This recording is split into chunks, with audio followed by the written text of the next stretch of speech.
ainda faço o que não devo? Por que repito os mesmos erros? Por que a minha boca ora canta louvores e ora fala palavras que envergonham a minha fé? Essa pergunta é como um peso invisível. Ela aperta o peito. Ela incomoda a alma. É como se o coração quisesse subir ao céu, mas os pés estivessem presos na lama. Muitos vivem essa contradição em silêncio. Sorriem para fora, mas carregam dentro de si uma guerra que não termina. Uma parte clama por santidade, outra insiste em caminhar no mesmo lamaçal. Você não está sozinho nessa. Talvez você se condene, talvez você pense que é o único. Mas o apóstolo Paulo já gritou essa mesma angústia. Aquilo que quero fazer não faço, mas o que odeio, isso eu faço. E aqui começa a ferida. Se eu amo a Deus, por que peco? Se eu digo que creio, por que ainda tropeço? Se eu oro, por que ainda caio? Talvez você tenha se deitado à noite e prometido: amanhã será diferente. E no dia seguinte, antes do sol se pôr, já se viu de novo no mesmo ciclo. E a culpa te abraçou como uma sombra fria. É uma prisão invisível. Não são correntes de ferro, mas são correntes na mente, no coração, no hábito. O pecado não é apenas um ato isolado, é como um eco.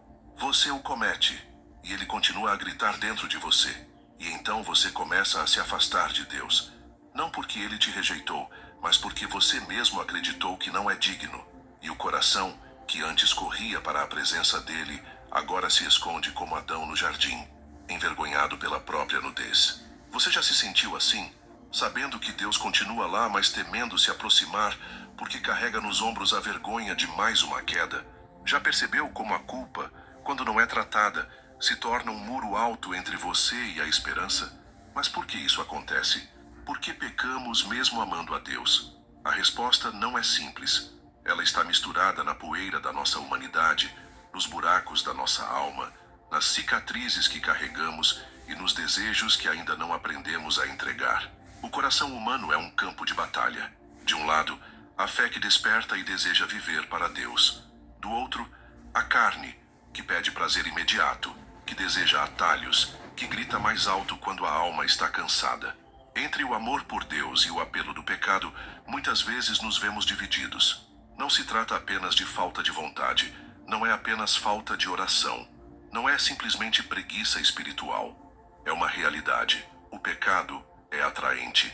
Ele se apresenta como alívio, como consolo, como descanso rápido para dores profundas. E muitas vezes caímos não porque amamos o pecado, mas porque buscamos nele um remédio errado para uma ferida verdadeira. O pecado é como um analgésico que adormece a dor, mas nunca cura a doença. Ele mascara a ferida, mas não fecha o corte. Ele promete prazer, mas entrega vazio. Ele promete liberdade, mas coloca correntes. E quando acordamos desse engano, percebemos: amamos a Deus, mas não aprendemos a lidar com nossas fraquezas.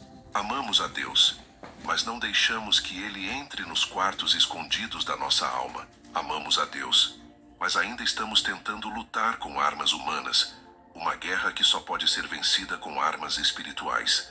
É aqui que começa a virada, porque o amor de Deus não é ingênuo. Ele conhece as nossas quedas antes que aconteçam. Ele vê os tropeços antes do primeiro passo. E ainda assim, Ele nos ama. Você percebe a profundidade disso? Deus não se surpreende com a sua fraqueza. Ele não se assusta com a sua queda. Ele não vira o rosto quando você tropeça pela 10ª vez no mesmo lugar. Ele continua te chamando pelo nome. Mas talvez você diga: então por que Ele não me livra logo desse pecado? O sistema é feito para você ter mais dívidas. Vem aqui, vou te mostrar no meu papel como é que funciona. Desse pecado. E eu te respondo: porque o processo de libertação não é apenas sobre parar de pecar. É sobre aprender a depender dele de verdade. É sobre deixar de acreditar na própria força e começar a se apoiar na graça. É sobre entender que a vida cristã não é um atestado de perfeição, mas um convite diário para se levantar, mesmo depois da queda. A cruz não foi erguida para os perfeitos, foi erguida para os quebrados, para os cansados, para os que falham, para os que choram no silêncio depois de mais uma derrota. Jesus sabia que o caminho seria estreito, que a carne resistiria, que a mente seria fraca. Por isso ele disse: sem mim nada podeis fazer. Você percebe? Você não cai porque não ama a Deus.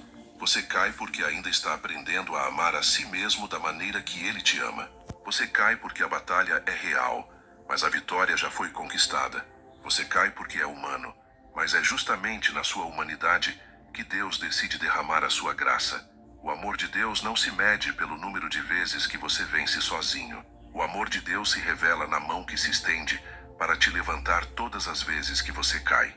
E agora, talvez você esteja cansado. Cansado de prometer e não cumprir. Cansado de tentar e não conseguir. Cansado de lutar com armas cegas. Cansado de acreditar que a queda é maior que o amor de Deus. Mas escute, o que Deus espera de você não é perfeição imediata. O que Ele espera é entrega, é sinceridade, é um coração que reconhece: Senhor, eu não consigo sozinho, mas contigo eu posso recomeçar. A palavra de Deus diz: se confessarmos os nossos pecados, Ele é fiel e justo para nos perdoar e nos purificar de toda injustiça. Você percebe o detalhe? Não é apenas perdão, é purificação. Ele não apenas apaga o passado, Ele trata a raiz. Ele não apenas enxuga as lágrimas, Ele cura a ferida. O processo pode ser longo, pode doer, pode exigir que você olhe para dentro e encare aquilo que sempre quis esconder. Mas é nesse processo que a graça se torna real. Talvez você nunca tenha contado para ninguém as batalhas que trava quando está sozinho. Talvez você sorria por fora e morra por dentro. Talvez você esteja cansado de viver uma fé de fachada, onde tudo parece em ordem, mas por trás há segredos que te esmagam. Deus já sabe, e Ele continua te amando, e Ele continua te chamando, e Ele continua te lembrando: minha graça te basta. Então, por que você continua pecando mesmo amando a Deus? Porque você é humano, porque você ainda está em processo, porque a santidade não é um evento, é uma caminhada, porque o amor verdadeiro não é medido pela ausência de quedas, mas pela perseverança em se levantar e voltar para Deus todas as vezes. Agora, a pergunta muda: o que você fará com esse amor? Vai continuar fugindo de Deus quando cair? Ou vai aprender a correr para Ele mesmo sujo, mesmo cansado, mesmo quebrado? Porque no fim das contas, o que Deus quer não é uma performance perfeita. Ele quer um coração sincero.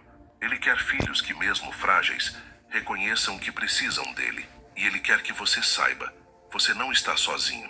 Quando você pecar, lembre-se, isso não muda o amor de Deus por você.